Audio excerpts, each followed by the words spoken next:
I want to welcome everybody to the Third Continental Congress. We're going to begin in just a minute. It's been a technological marvel. We have Jason Goodman at the helm. He's also one of our delegates and speakers, but he has set this up, so we give him a great deal of credit.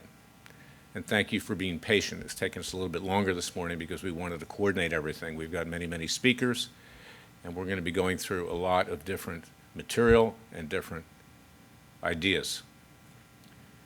Let's start, Jason, and let's start everybody with the Pledge of Allegiance.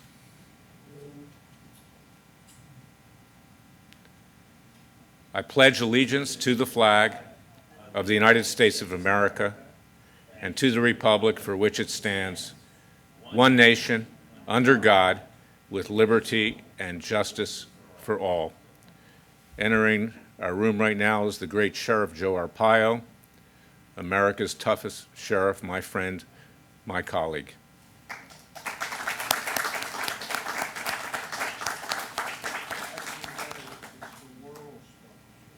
The world's toughest sheriff, he says. Let's begin with our national anthem.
Welcome all of you to the Third Continental Congress. We chose this day. It's a very important day. It's actually the official day of our Independence Day, although the Declaration of Independence was signed in and around July 4th. It actually was not actually signed then, but it was agreed to on July 4th. And this is a very important venue. We're at the Visitor Center of Independence Hall. You can see it in the backdrop. This is actually Independence Hall that you see. And this is hallowed ground. More than any other place in the United States or the world, this is where it began. And this is where it will continue. And you'll see throughout this presentation, I'm actually advocating that our government, our real government, not the one that we have in Washington today that doesn't represent us, but the government of the people, be taken back to Independence Hall and out of Washington, D.C., back to where it all began. And we'll get to that. But I want to play something for you now after I read you this quote from Benjamin Franklin, because it's very, very important. You know, Benjamin Franklin was from Philadelphia, and I'm from Philadelphia. I'm proud of the fact that I'm from Philadelphia, even though I went to school down south at Duke University and Emory Law School and became a quasi-Southerner and traveled throughout the United States. This is really the real deal here. And Benjamin Franklin obviously was instrumental with the other founding fathers. He was a partner of Thomas Jefferson, of others that were there, such as John Adams.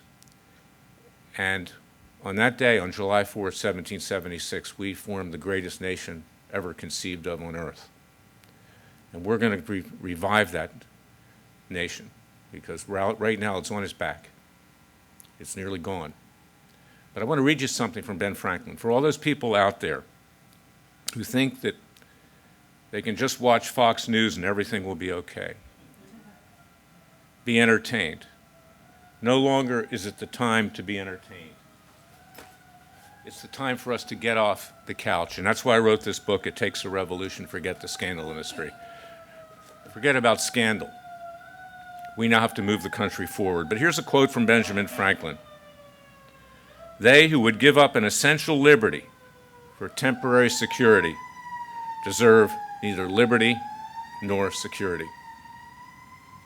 We now have to do what we need to do to save the country. Now, I want to play a little clip of, it's out on YouTube, it's in the public domain.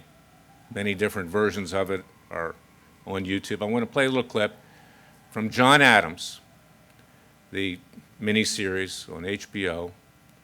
I want you to watch it because this is what occurred in and around July 4th, 1776, and we are here, the birthplace of liberty. Jason, play it.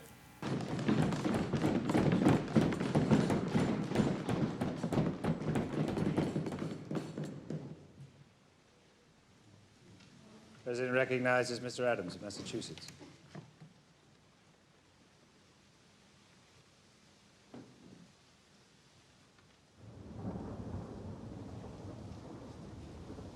Objects of the most stupendous magnitude. Measures which will affect the lives of millions, born and unborn, are now before us.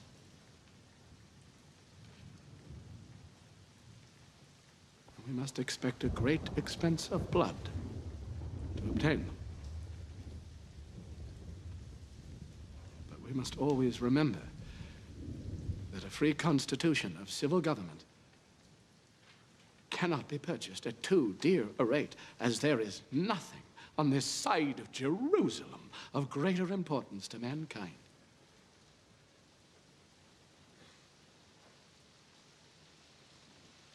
My worthy colleague from Pennsylvania has spoken with great ingenuity and eloquence.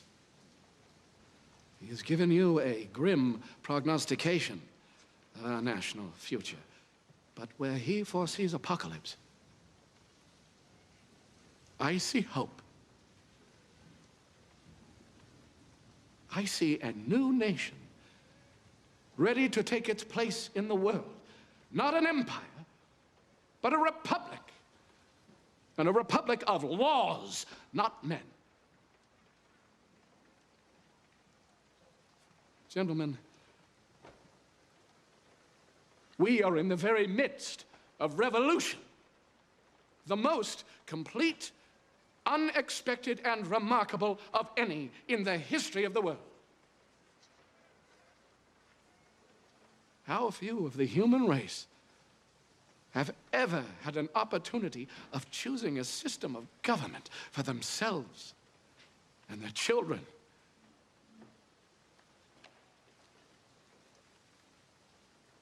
I am not without apprehensions, gentlemen. But the end we have in sight is more than worth all the means. I believe, sirs, that the hour has come.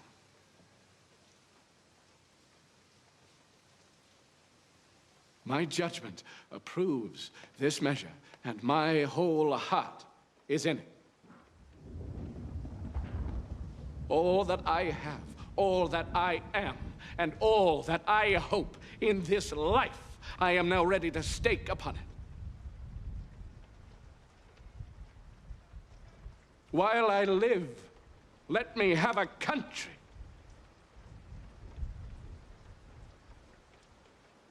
A free country.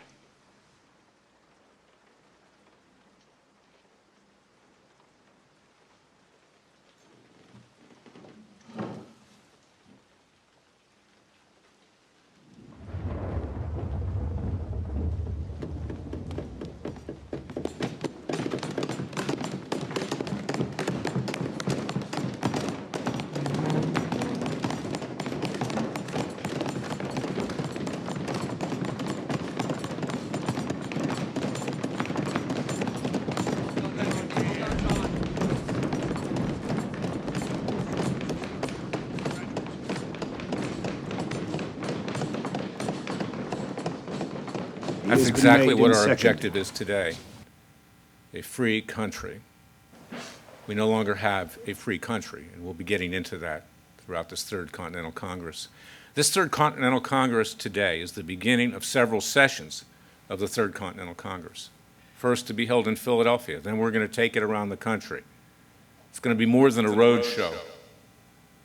It is our solemn pledge to restore this country to the vision of our founding fathers, our founding fathers who must be revered and not trashed as is happening today, not forgotten, but in fact worshiped with the divine providence of God, because without God, we would not have a country.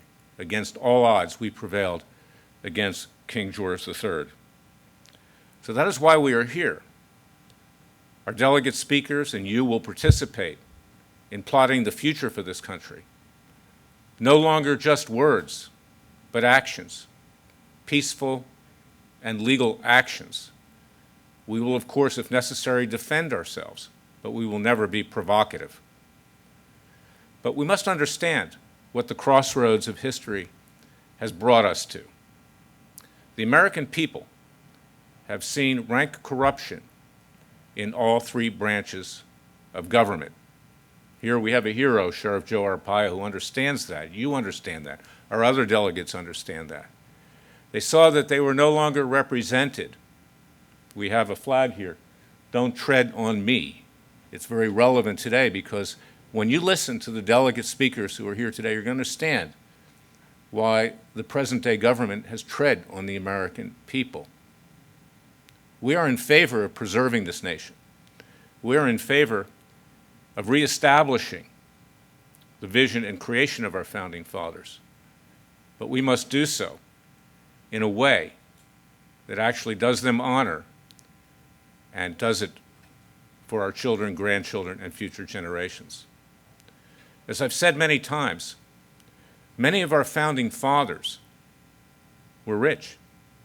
Washington and Jefferson, for instance, would have been millionaires, even in today's world, even with inflation. That's how rich they were. The colonies were rich. King George III sought to tax us, overtax us. Sound familiar? Because he wanted to pay for the rest of his empire, and it was on the backs of the rich Americas. And when we objected at the Boston Tea Party and elsewhere, and when we rose up and we said, no, we try to reason with the king.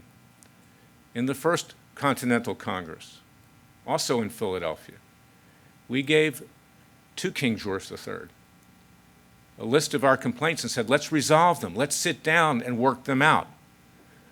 But the king wouldn't listen. And then we came to the Second Continental Congress, and we tried to do the same thing. Delegates from all of the 13 colonies. There's the original flag, 13 colonies, made just up the street here at Betsy Ross's house. He wouldn't listen to that either. So when we objected, and when we rose up, and we said we're not going to take it anymore, what we got were trying to take away our means of self-defense, our guns, and take away our legal system. He took it back to the Court of St. James so his yes men could ratify his edicts. This is where we are, and this is why we now need to renew this nation, because you have to ask yourself this question, this fundamental question. In 1776, the king was neither a socialist, the king was neither a communist, the king was neither a radical Muslim or a member of the Marxian Jewish left, and I'm Jewish, so you can't say I'm anti-Semitic. He was not a member of radical communities in other areas, whether it was radical blacks or radical LGBTs or radical feminists. And most of the people in these groups are good people. They're decent people. But the radicals have seized control. And they have, as their rulers, people who are simply carrying out their edicts right now. Over 40 executive orders just in the last 5 months rammed down our throats as if we have nothing to say about it. Our children being taught that they're racist from birth a mathematical system in school that no longer 2 and 2 doesn't equal 4 anymore. It's whatever you want it to be. Our flag is being trashed by people that want to compete on our behalf in the Olympics. Every aspect of society, large portions, have become co-opted by this radical left. And the Republican Party sits there and watches. The Republican Party is dead. The Republican Party has promised the American people over and over again, whether it was Obamacare or balancing the budget or whatever, vote for us. How many emails do you get every single day asking for money? We're tired of it. We're taxed from every quarter. We, the American people, must do it for ourselves. There's no political messiah. We thank President Trump for what he did, but now it's up to us. We need to rise up, the American people, peacefully and legally. And with the strength of our character, we will prevail. Look what happened, for instance, in Poland. Look what happened in Hungary. Look what happened in Czechoslovakia and the Soviet Union when they rose up into the streets. A shot wasn't fired. The Soviet Union said, no, we're out of here. Sorry, we can't govern anymore because the people don't want us anymore. Well, that's the point, is that the people in Washington, D.C., and I've spent, I can't tell you how many decades in Washington, D.C., the answer no longer is through these politicians in Washington, D.C. Let's talk about the executive branch of government, perhaps one of the top 3 most corrupt branches of government. What have they done lately? The people that were in Washington, D.C. on January 6th overwhelmingly were there peacefully. They were there to support President Trump. They were there to support the vision of our founding fathers, our Constitution, our Bill of Rights, our Declaration of Independence. There were those who entered into the Capitol. Most of them were peaceful. There were some bad people on both sides, okay, but most of them were peaceful. That, by the way, is our capital. Technically speaking, there was not a trespass. I don't condone violence, but most of the people there were there peacefully. As a result, the ruling establishment in this country has sent people who would no longer want to do these things. And I have to say, most FBI agents, I'm an alumnus of the Justice Department. I was a once proud alumnus of the Justice Department. They don't want to do what they're being ordered to do right now. They're being ordered by the director of the FBI, Christopher Wray, to go out there and arrest. They've already arrested over 500 people. They've indicted several hundred people. They've convicted some of these people. And then you've got federal judges that are fronting for this because they're afraid, okay, because they know, as Jefferson predicted, that unelected, unaccountable to the people, they would ultimately become despots and tyrants. These federal judges and Supreme Court justices would not even give President Trump a hearing, a legitimate hearing, much less his vice president, President Trump just asked to send it back to the states to see whether it was a valid election. No one wanted to hear it. It's part of the establishment. And the people, seeing the rank corruption in the executive branch, the mass surveillance on the American people, which is now being used to round everybody up virtually that was in Washington, D.C. I have some clients, I know.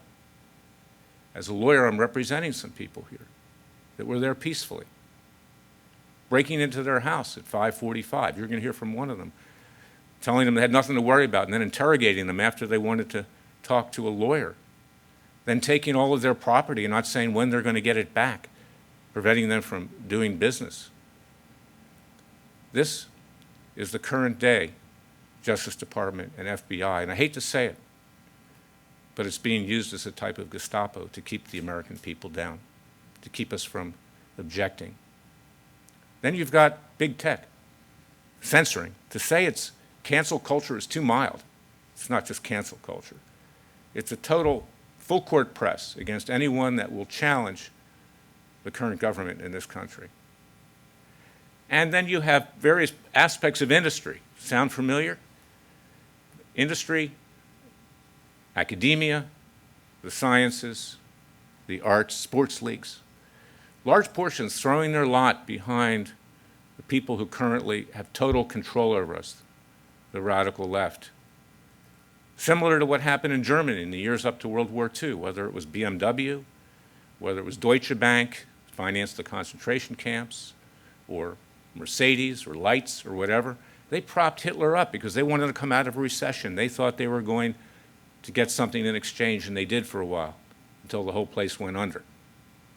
And Hitler was removed, and the Allies took control. I'm not equating our government to Hitler. I'm just saying, look at the similarity, is that we're headed into a potential Fourth Reich. We don't want to see that in this country. Look at the legislative branch. A bunch of court jesters and clowns running around, accomplishing little to nothing on both sides. People that don't tell the truth. People that deceive the American people. People who are more concerned about their own re-election than the American people. And then, of course, you have the judiciary. And I'm a lawyer of 44 years. I'm a trial lawyer. I've been in the trenches. I see what goes on. In my book, It Takes a Revolution, Forget the Scandal Industry, I chronicle my experience with the federal judiciary and the Supreme Court and others. There's only one good justice on the Supreme Court, in my opinion. That's Clarence Thomas. He's the only one that has any guts at all. And look, President Trump bragged about his 3 Supreme Court justices, Kavanaugh, Gorsuch, and Coney Barrett. They threw him under the bus. They got nominated. They got confirmed. They didn't need him anymore. They moved on. Again, I'm not trying to prop President Trump up. He's not the political messiah. There's only one God here. And we hold our own destiny in our hands. And even if he had been reelected, it would have only been 4 years. The downslide would have continued. And we'd have to then face reality of where we are today. Jefferson said, because federal judges would be unelected, unaccountable to the people, they would turn into despots and tyrants, causing us to shed the blood of patriots and tyrants again about every 20 years. He added, what's a few thousand dead to refresh the tree of liberty? He didn't want anybody hurt. He didn't want anybody dead. Neither do I. Neither do you. But he prophesied what was going to happen if the people did not rise up. And that's why we are here today, because we need to rise up peacefully and legally. And we need, conceptually, to declare our independence yet again, because we are not under the yoke of the Biden and Harris regime. We are not. We are under the yoke of God. In the Declaration of Independence, I'm paraphrasing. I'm going to read you one that I'm proposing for discussion at this Third Continental Congress. This is not the Larry Klayman show. It is not the Freedom Watch show. It's the American People show. Let me paraphrase the beginning.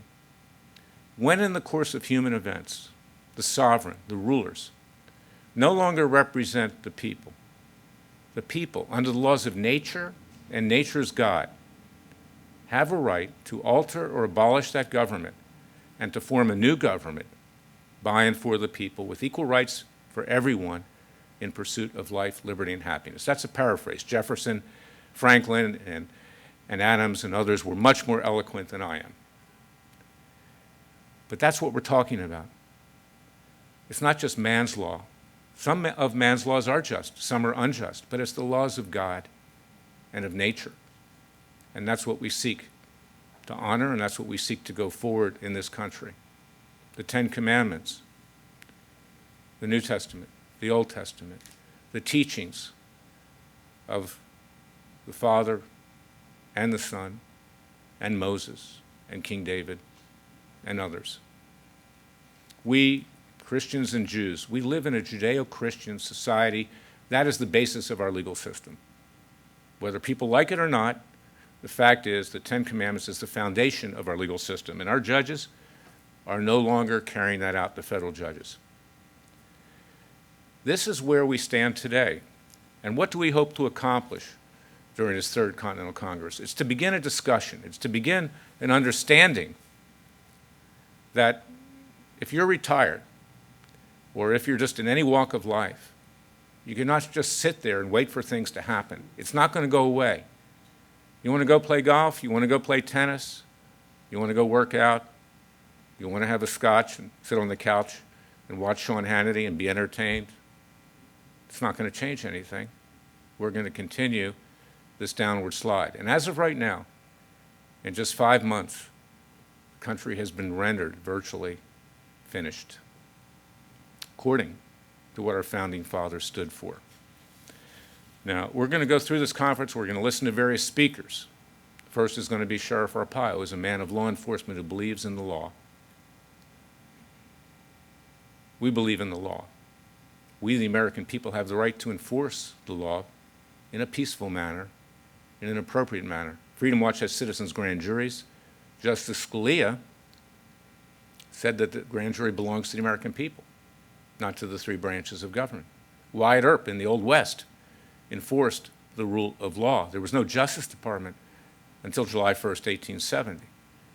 We have to first reestablish law and order in this country, and the American people need to rise up to do it. Turn on the television. We're in Philadelphia, Pennsylvania today. Turn on local TV. You'll see one person after another being shot, killed, and maimed every single day, and the police are defenseless to do anything, because if they do, they'll be prosecuted. And I can tell you, I represent 8 Philadelphia police, along with Mr. Teitelbaum here, that have been terminated simply for alleged social media posts without any explanation. This is where we are. I want to read to you my proposed Declaration of Independence. It's Larry Klayman's. It's not to be imposed on anyone, but it's for purposes of discussion. And you'll find it at freedomwatchusa.org. We also, to our participants here today, we have this handout which has it in there, and you can follow along. And this is our discussion. We're going to hear our speakers. We're going to hear their experience, the delegates, and then we're going to debate as to where we're going in this country, because now is the time to rise up or all will be lost.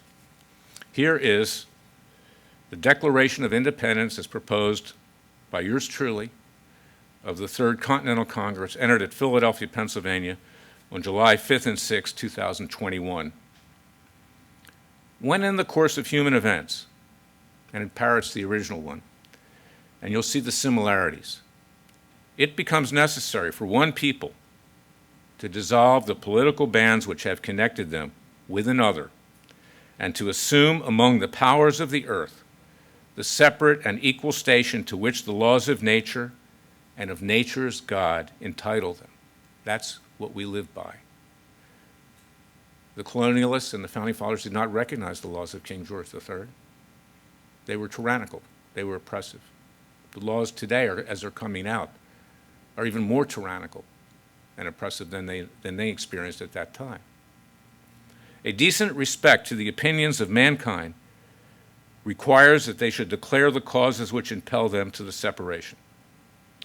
We hold these truths to be self-evident, that all men are created equal, that they are endowed by their Creator with certain unalienable rights, and among these are the life, liberty, and the pursuit of happiness, and the security of freedom, that to secure these rights, governments are instituted among men and women, deriving their just powers from the consent of the governed, that whenever any form of government becomes destructive of these ends, it is the right of the people to alter or abolish it and to institute new government, laying its foundation on such principles and organizing its powers in such form as to them shall deem most likely to affect their safety and happiness. Prudence, indeed, will dictate that governments long established should not be changed for light and transient causes, and accordingly, all experience hath shown that mankind is more disposed to suffer while evils are sufferable than to right themselves by abolishing the forms to which they are accustomed. And here's the key part of the Declaration of Independence, both the Second Continental Congress and this one as proposed. When an ever-increasing train of abuses and usurpations, pursuing invariably the same object, evinces a design to reduce them under absolute despotism, it is their right, it is their duty to throw off such government and to provide new guards for securing their future. Such has been the patient sufferance of these United States of America, it says colonies in the original, now we're more than 13, and such is now the necessity which constrains them to alter their form of government. The history of the past and current regimes are histories of repeated tyranny and transgression against the citizenry and its Constitution. In order to prove this, let these facts be submitted. First, turning the Republic far left towards a socialist, communist, and atheist state. Second, the nomination and selection of federal judges and Supreme Court justices based on political campaign contributions and other forms of legal and illegal bribery, creating a judiciary that favors the ruling class and special interests. Third, the Supreme Court, accordingly, without legal basis, granting immunity to its justices and other federal judges, as well as government officials for unethical and illegal acts. If you can believe this, they've given themselves immunity. They're untouchable. I know I've been in court, that's what my book is about, on numerous occasions. They feel they can do whatever they want. State judges are much better. They're accountable to the people. They're not perfect either, but at least they can be removed. In 245 years, you know how many judges we've impeached? 8, about one every 32 years. Are you telling me that they all acted in good behavior or didn't do things that were improper? They are there, they're entrenched, and they feel that they can do whatever they want. Fourth, government corruption in general, which robbed the citizenry of its Bill of Rights and which gives special treatment to persons and entities caused by what is in effect bribery of public officials and federal judges. Fifth, rendering impotent law enforcement by police to protect the citizenry, and Sheriff Arpaio is going to talk to you about that, as well as the others here today. Sixth, bankrupting the Republic with huge government expenditures, bailouts, and special perks to certain classes of persons, corporations, unions, and other special interests, ruining our economy, ruining our way of life by just handing money out. Go to a restaurant today, you can't get anybody even to wait on you because they'd rather be on the government dole than actually do work. You know, this is nonpartisan, but there was a bumper sticker I used to see back in Washington, D.C. a lot. You can get it out on the internet. It says, "Vote Democrat, it's easier than working." Well, it's not just Democrats. It's Republicans, too. It's everybody. Republicans deceive you into thinking that they're actually opposing what's going on, but they don't. Overtaxing the citizenry and then squandering its money and incompetence with discriminatory spending and graft.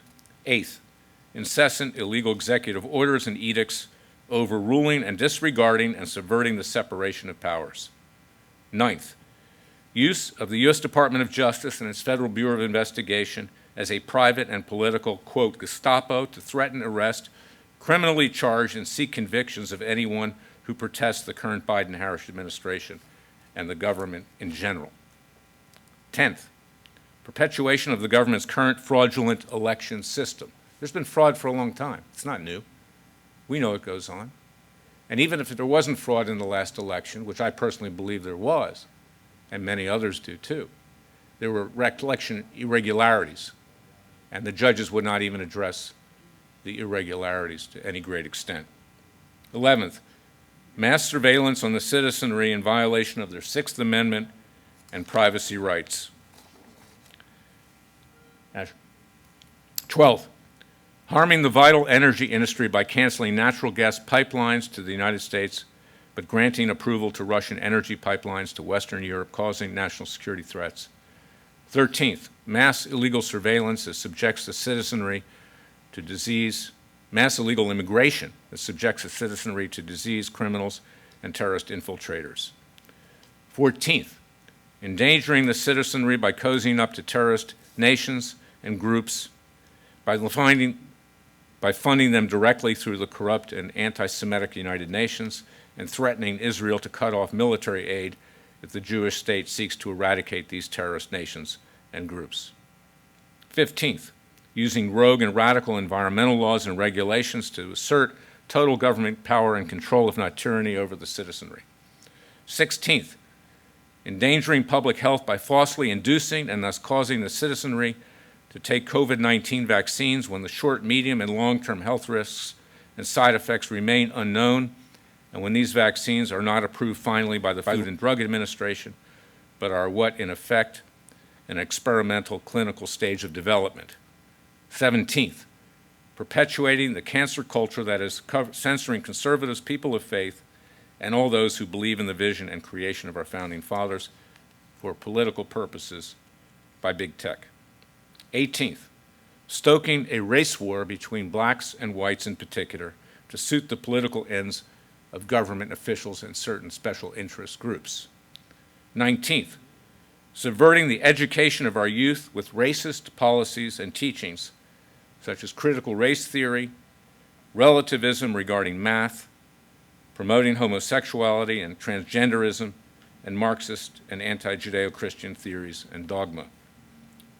12th, as may be proposed, deliberated, and voted upon by the delegates to this Third Continental Congress at every stage of our rightful opposition, in necessary response to the transgressions of we the people, our freedoms, granted to them by way of the laws of nature and nature's God, as well as our Constitution.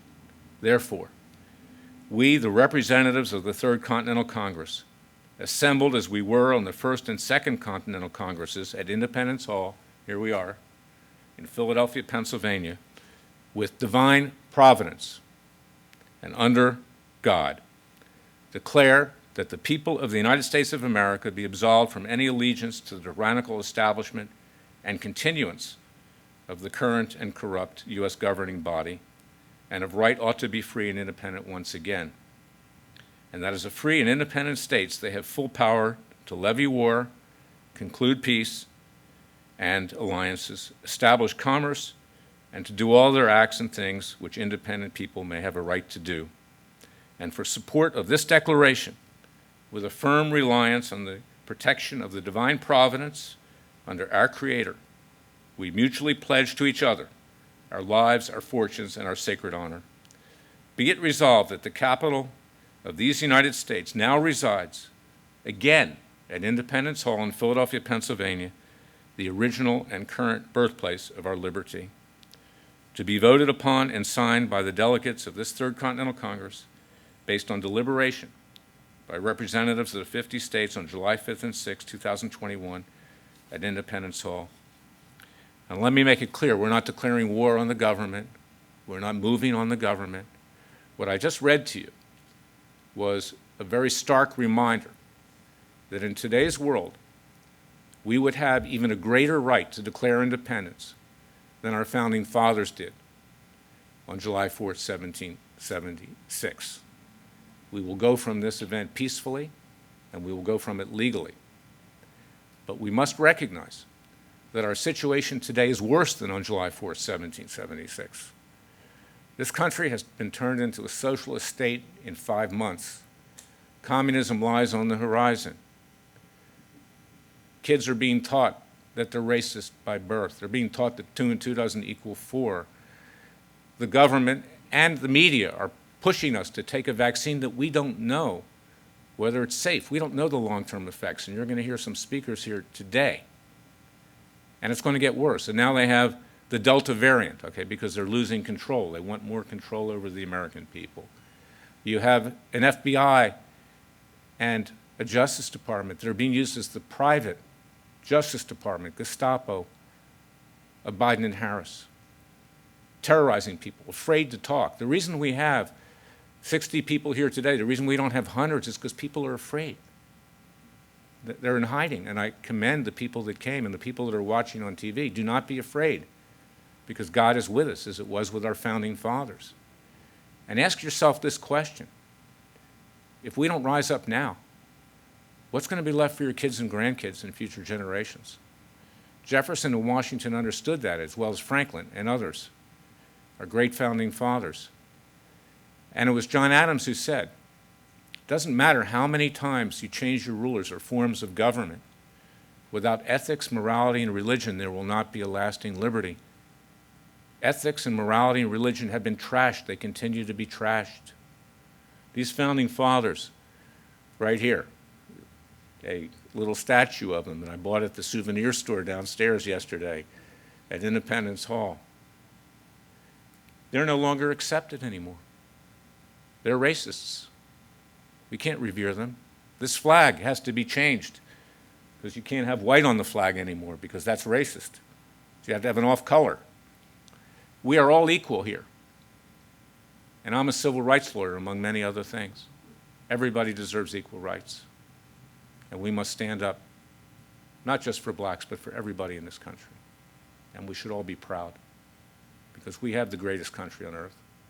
And we're here to establish a new government by and for the people. If anybody in the current government wants to come along, then we're here for you. As it said in the Declaration of Independence, you do not alter and abolish it lightly. But we need to give it some thought. And we need to realize that we need true rulers in this country that have our best interests at heart. And from my standpoint, a trial lawyer of 44 years, the federal judges were supposed to be our protectors. They were supposed to be standing in the stead between the tyranny of the other two branches of government. That's why I formed Judicial Watch on July 29th, 1994.